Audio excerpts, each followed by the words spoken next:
If you think that your life is hard and you're giving up on that because you think your life is unfair, think again. I was 18 years old when I got married.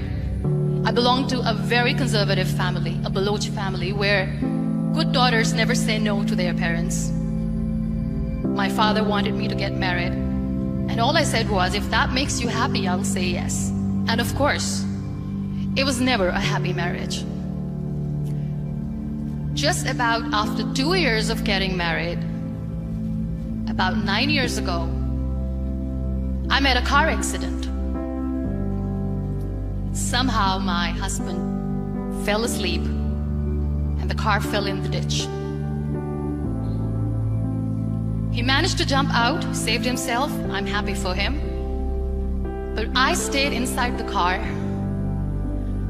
and I sustained a lot of injuries. The list is a bit long. Radius ulna of my right arm were fractured. The wrist was fractured. Shoulder bone and collarbone were fractured. My whole rib cage got fractured. And because of the rib cage injury, lungs and liver were badly injured. But that injury that changed me and my life completely as a person and my perception towards living my life was the spine injury.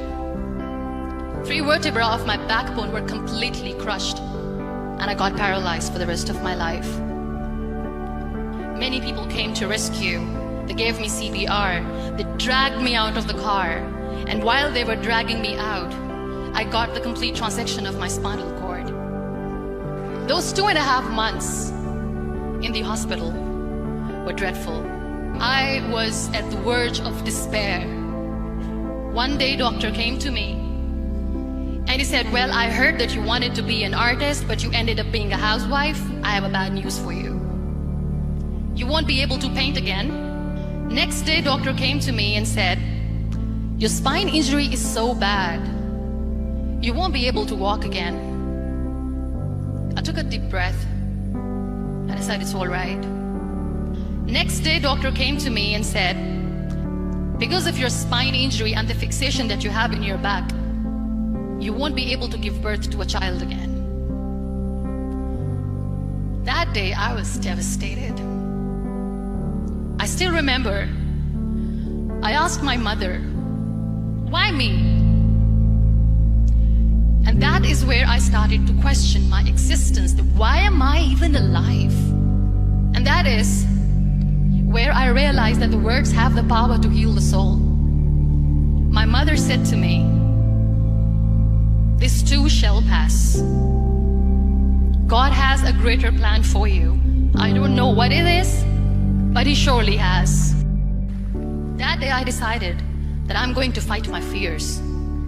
So I wrote down one by one all those fears. And I decided that I'm going to overcome these fears one at a time.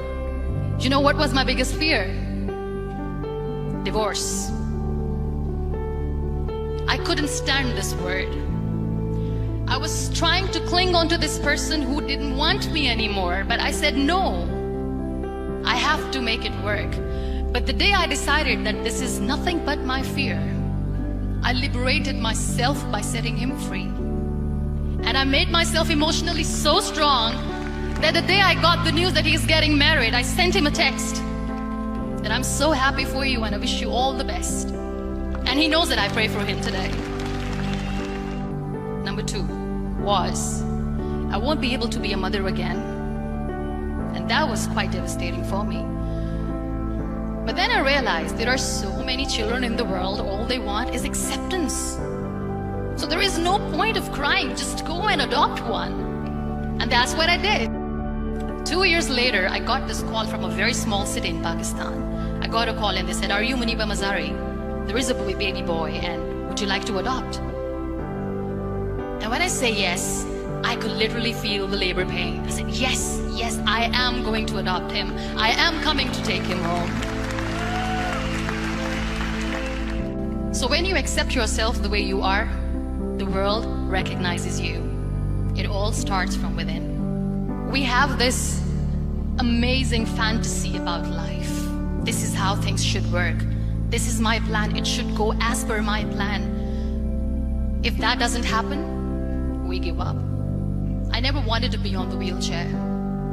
Never thought of being on the wheelchair.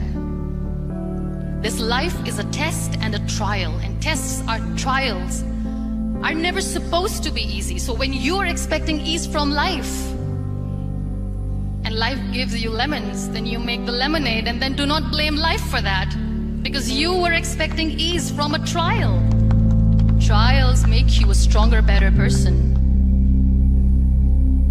Life is a trial, and with time you realize that. It is okay to be scared.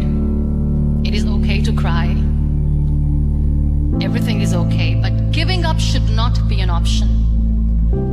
They always say that failure is not an option. Failure should be an option, because when you fail, you get up, and then you fail, and then you get up, and that keeps you going. There are so many people in the world who are dreaming to live a life that you are living right now.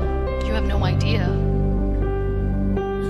Embrace each and every breath that you are taking. Celebrate your life. Live it. Don't die before your death. Live your life fully. Accept yourself the way you are. Be kind to yourself. Real happiness lies in gratitude. So be grateful, be alive, and live every moment.